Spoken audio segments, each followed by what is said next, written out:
Welcome back to our 21-day tour of Matomo Cloud. Over the next 21 days we'll be going through all the aspects of Matomo to get you up to speed with this awesome web analytics software. Hopefully you watched yesterday's video and you've gone through and set up your test environment so you can follow along.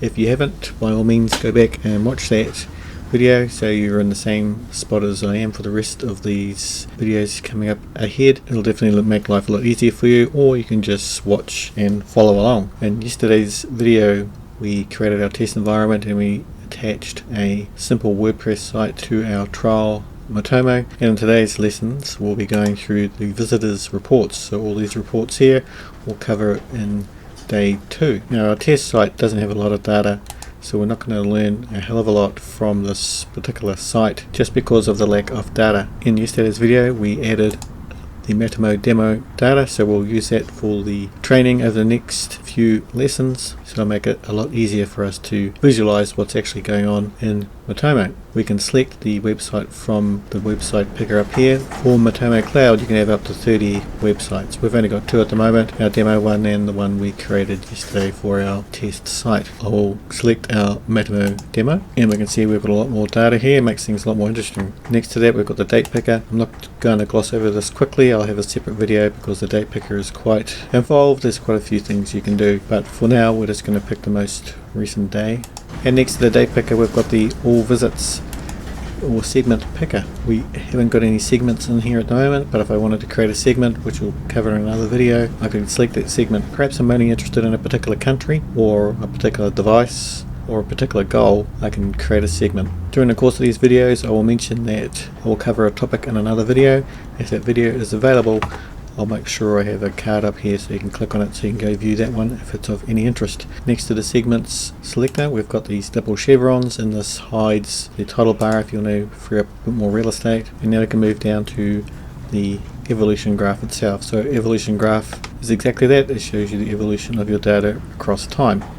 So here we can see it's going from July 27th to today's date, which is July 4th. This dotted line means that the day isn't complete and the data isn't complete. Whatever we compare for this today will be different tomorrow because this particular part of the data isn't fully archived or prepared yet. If we hover over the visits over time heading, we have 3 icons appear. We've got a down thumb, up thumb and info button. The down thumb and up thumb, if you want to let Matomo know whether you like or dislike this report, it's good information for them to perhaps review or know if the report's providing the information that you're after. The info button gives us a few more details about what the report provides us with the metrics, and over the far right here we've got a indication of how old this data is, so how fresh the data is we're looking at the moment. This was last archived 3 hours and 55 minutes ago. I would say it's going to re-archive very shortly and it'll be up to date. Like most analytics platforms, the data isn't archived on the fly, it's done in like a cron job every few hours or so. We click on the info button again, modal disappears. At the top of the graph we've got this button with lines in it, and these are different metrics so we can add onto this graph. So if we want to compare some of the metrics we've got there at the moment it's only showing visits. We can add perhaps unique visits. We can see quite quickly what proportion of the visits are unique visitors and which ones are visits. These will be visitors that have come back again within the time period selected. As we go down the report we've got 4 other icons down the bottom. Here we can export this data in different formats. I don't want to gloss over this particular feature too quickly because there's quite a bit involved here. Rest assured there'll be another video hopefully appearing here that'll go over in detail which each of these options will do. We have the option to export this as an image, so if you wanted to share it with somebody else without giving them access to your Matomo or add it to your website or attach it in an email, you can right click at it and save it just like any other image on the internet. Next to that we've got our annotations. So with annotations we can add data to the report. So if we for example just started a campaign, we'd add an annotation on the date, create the annotation in new campaign perhaps and save it, and the annotation will sit there.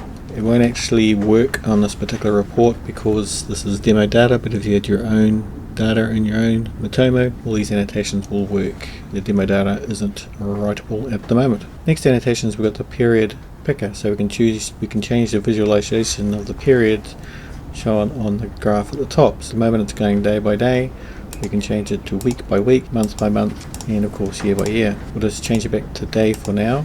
because on the right here we've got the amount of days it will show, months, years or weeks. We're only showing 8 days at the moment, but perhaps I want to see this data for the entire year. I just go through and choose 365, and Matomo comes back with our metrics across that entire period. And we see quite clearly that the data was rising and then all of a sudden started to drop off, and then something happened here. Perhaps it's explained in the annotation, and the traffic, it's pretty much exploded compared to what it was before.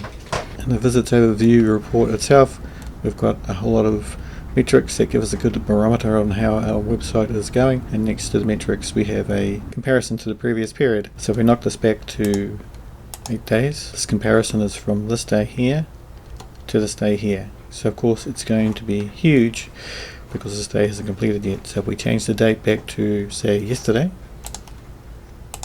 we can see that comparison isn't quite so bad. So between yesterday and the day before yesterday, the difference in visits is down 5.6%. Along with us being able to choose the metrics from this metrics to plot option at the top of the evolution graph, we can also click on each of these metrics for them to be transferred up to the evolution chart. So for example, downloads. The graph will change to match the downloads for the same period. You'll notice that this sparkline graph we have down here doesn't look anything like this one up here. That's because if we mouse over this one, it tells us it's going between June the 4th and July the 3rd. So if we change our date range to date range, June 4th, and apply, we can see the chart is the same but just slightly exaggerated because it is a lot shorter. The red dot on the sparkline shows the absolute lowest point, and the green dot shows the absolute maximum point of the metrics during that period. So a quick overview of what these metrics are telling us. We obviously want to know the health of our visits. More visits mean greater activity on your website, so we always want that to increase.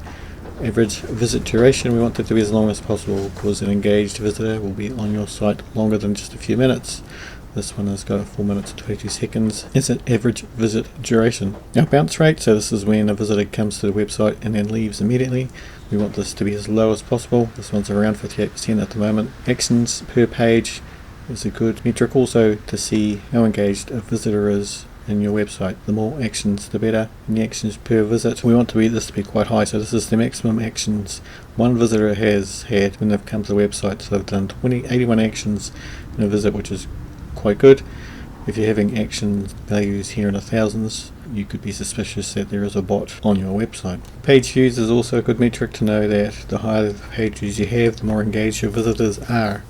Total searches, this is the searches of your website. This is not searches from a search engine like Google or Bing. These are actual internal website site searches. Matomo does have a plugin that lets you evaluate your keyword search from search engines. We'll be covering that in a later video also. Down below we've got a quick look at downloads. So if you've got a website which you supply downloads to visitors, so we'll give you a quick overview of the performance of the downloads and our outlinks as well. So if you've got affiliate sites you're feeding onto, having a look here to check just quickly how those are performing is a great metric to have available. So that's the visitors overview report in a nutshell. As you can see, it's a great report to quickly evaluate the performance of your website in one report. In our next video we'll be having a look at the visits log.